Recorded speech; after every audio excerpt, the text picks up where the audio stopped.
Ladies and gentlemen, our final comedian of the evening, make some noise, Raja Michael! Raja! Hello! Hi! Hey, thank you for coming. Thank you so much for having me. I'm Raja. I work at a call center. Guys, I know what it sounds like for me to stand here as an Indian woman telling you I work at a call center. I'm aware. Could you just imagine my mother, like, leaving her country, all the sacrifices she made, everything she left behind, how hard she worked to give me a better life? It was just so I could come here. She could come here and I'll just do the same damn thing I would have done if she never left. I know, it's weird. I work actually for a cruise line, so that basically means I help rich, affluent baby boomers go see all the countries their ancestors colonized. And my ancestors would be so proud. I was raised by like a really rough immigrant mom. Was anyone here married? I need you to say yes. I'm nodding my head yes. Raised by really rough immigrant. They had to be rough, right? Yes. Like, they had to be. She was that rough. She hated Santa Claus. Right. My mom hated Santa Claus. She was like, wait a second, I have to work this hard so I can afford to be able to buy presents for my children, and some white man takes the credit. Who is this Santa Claus? I was like, Ma, it's okay. He's not real. These are the things you have to explain to your parents when they're immigrants. You know? My mom, she used to work. I grew up in New York City, and she used to work for the New York City public school system. She prepared the lunches, the school lunches, and served them to the students in an elementary school.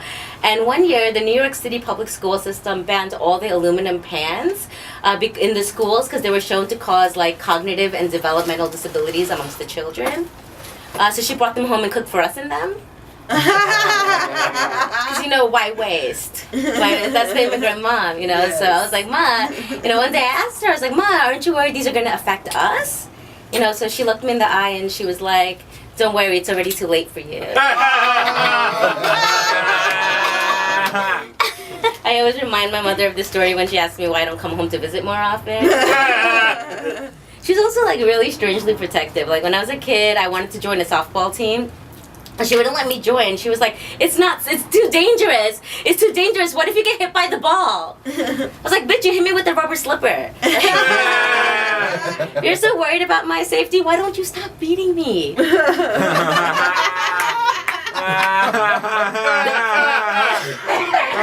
Mothers, like they don't know, they're scared to let you cross the street, but they'll beat the shit out of you. I know. They'll help you cross that street. If you get hit by a car, I'll beat the shit out of you. Brown mothers, But then my mom, she was like kind of like a liberal, like Indian mom, I guess. So after a certain age, she stopped hitting me. So after me and my sisters, we were headstrong teenagers, and after we got too old for her to beat us into submission, she would try to like control us using guilt and shame. She did. She'd be like, that's it, you kids don't listen to me. You know what I'm gonna do? I'm gonna jump into a well and I'm gonna die. And when you find my dead body in that well, then you'll be sorry. And when she would say things like that, it used to make me feel really sad because we grew up in New York City and we didn't have wells.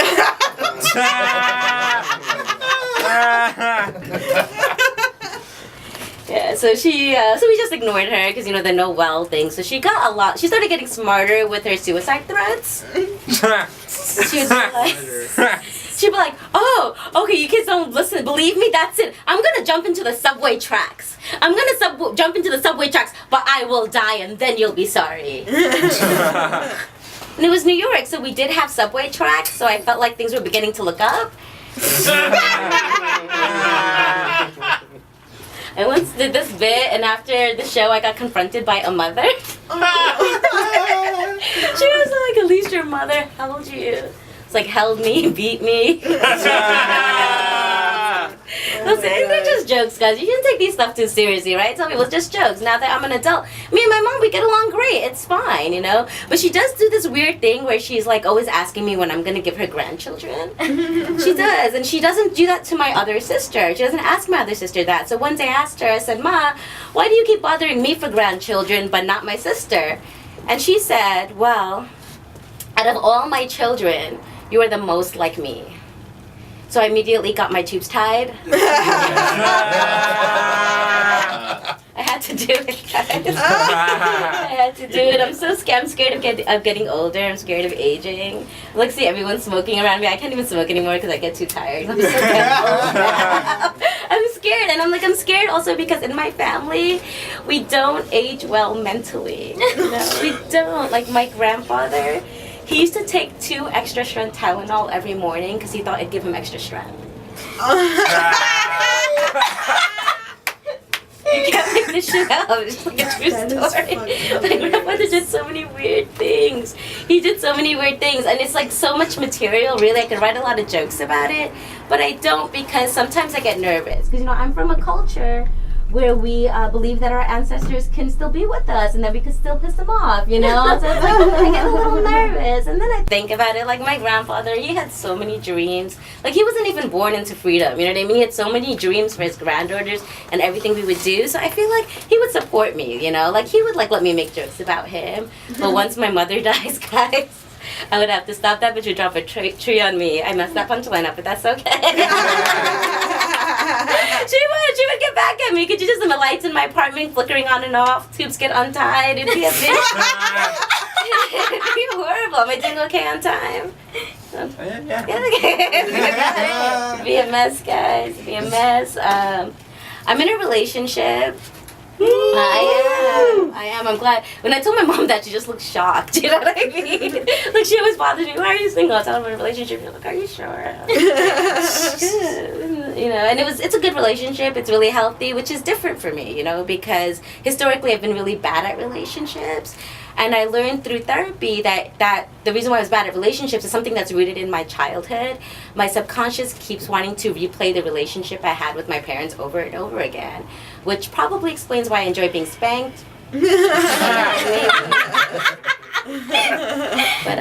my boyfriend's a really nice guy. He says really sweet things to me. Like, he's like, Raja, you're the best thing that ever happened to me.